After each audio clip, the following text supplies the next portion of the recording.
Folks, there's 5 alarm fires going off all around the world. It gives me no pleasure to report bad news, but also, and I read a story this morning in an Axios' morning newsletter. Guy, this might explain a lot as well. Guy's he's a big numbers guy like me. You know, we always want to make sure we're in tune with the audience and what you want. I was going to tell you this, but Guy and I were having a different conversation this morning. For other reasons, I'll leave out of this.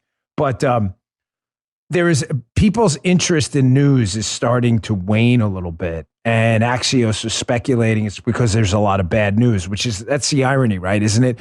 Liberals suck so bad. The suck fest of liberals is so bad that their greatest allies in the media cause people to tune out of their own programming because liberal policies create bad news. So news people can't get people to watch their product as they defend liberals. Is the irony not delicious? People are starting to tune out news. My humble request after telling you that is that you don't. Things will turn around. They always do. We have been in far worse places before. My gosh, if we would have lost to the Nazis, the world would be a completely different, vile and grotesque place right now. World War II, World War I, we were far less prosperous. Things are bad right now. I get it.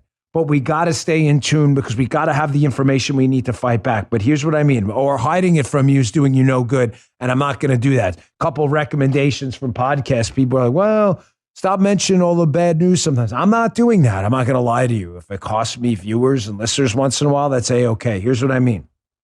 It's 5 alarm fires, ladies and gentlemen, happening all around the world right now. And it's all, and I mean all, because of liberals, big government policies, authoritarianism, media goons, and socialists. They're causing all of it. Remember the lockdowns? That was a largely liberal promoted idea. Conservative states did it in the beginning too. I'm not here to spin your wheels, but what happened? And you all know it. Everyone on the show knows it. And you and the libs watching me too. Conservatives got their act together quick. I was down here in Florida. The lockdowns were dumped. They realized they weren't working because they weren't stopping the spread or anything like that. They were just hurting the economy, and conservative states moved on quick. Not liberals. Liberals locked them out of schools. They locked businesses because that's what they love to do because they're totalitarian, thug, authoritarian nightmares. They are a dystopian nightmare for your life. The extended lockdowns promoted by liberals who love them caused massive chaos in the airline industry and everywhere else. Employee shortages as people were laid off. Pilot shortages as they retired early. Folks, it's gotten so bad now. Look at this Business Insider story. Heathrow Airport, one of the largest hubs and most important hubs in the world, is now asking airlines to stop selling tickets and is capping passenger numbers amid the chaos here. Folks, it's a big deal. You're going to see more of this. I've been filtering through social media sites. I do show prep, so I have to read a lot of stuff all day on TikTok, Twitter, all these liberal platforms, Snapchat.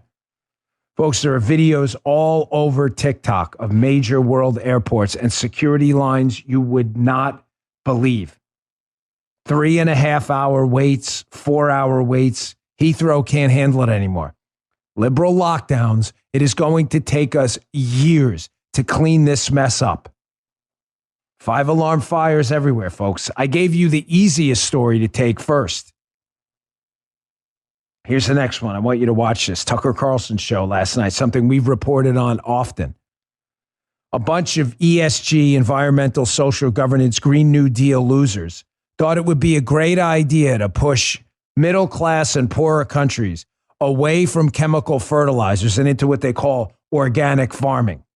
Well, that organic farming didn't work out too well, as a lot of the farms couldn't handle it, couldn't handle the costs, and wound up not producing. One of those countries was Sri Lanka. It's a story we covered often. Tucker Carlson addressed it last night, how the ESG, environmental, social warrior, social justice warrior crap is burying Sri Lanka right now. There's chaos all over the country. The prime minister and the president were forced out of the country. They've now occupied a lot of the government buildings. Here's Tucker talking about it last night, all caused by, again, big government, liberal losers out there who want to flush your liberty down the toilet and enact their anti-liberty agenda on you. Here, check this out. The saddest victim of ESG is Sri Lanka. Once a prosperous country right off the southern coast of India, Sri Lanka has collapsed. Inflation is over 50%. Food prices are up more than 80%. This week, Sri Lanka's president and prime minister had to flee the country. Citizens stormed their residences, went through their sock drawers and swam in their swimming pools. Now, it was just a few years ago that the World Economic Forum published an article entitled, and we're quoting, "This is how we will make Sri Lanka rich by 2025. Weirdly, if you search that article online tonight, it's been deleted. Oh, weird, covering their tracks, but not very well. So how'd this happen? Well, in April of 2021, Sri Lanka's leaders banned chemical fertilizers. Now, 90% of the country's farms used chemical fertilizers. So what happened next? A third of Sri Lanka's farms shut down completely. Now, what happens when farms shut down? Quiz. Well, people starve. This is what the largest city in Sri Lanka, Colombo, looked like this week.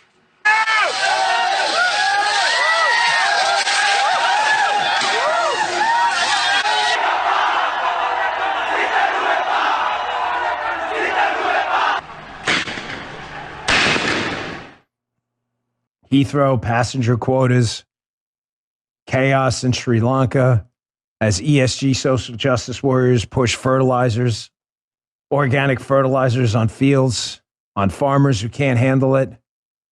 Folks, unfortunately, it's not just it. 5-alarm fires everywhere. Why am I worried about this? Because, ladies and gentlemen, global chaos eventually reaches our shores. There's no way around it. Global supply chains are too interconnected. World economies are too interconnected.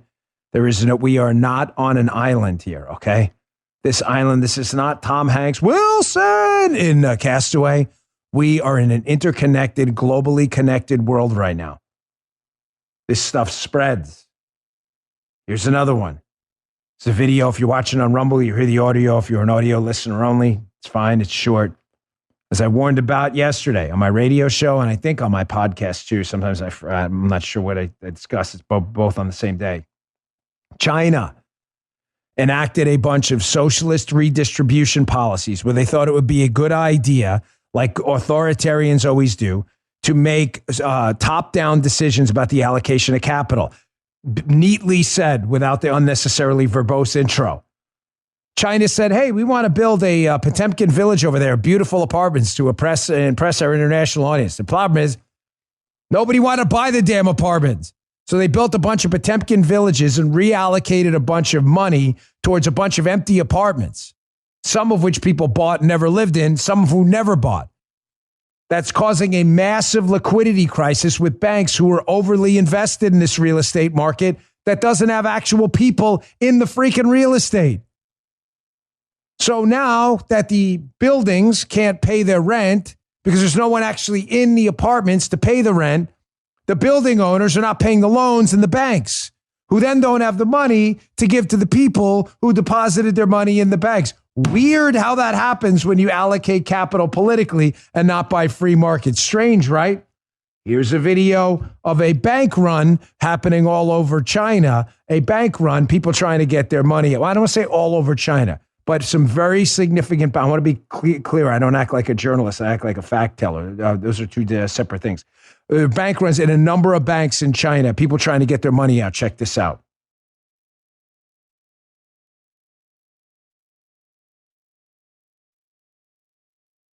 Again, this is the kind of thing that spreads too, ladies and gentlemen. It is an interconnected market.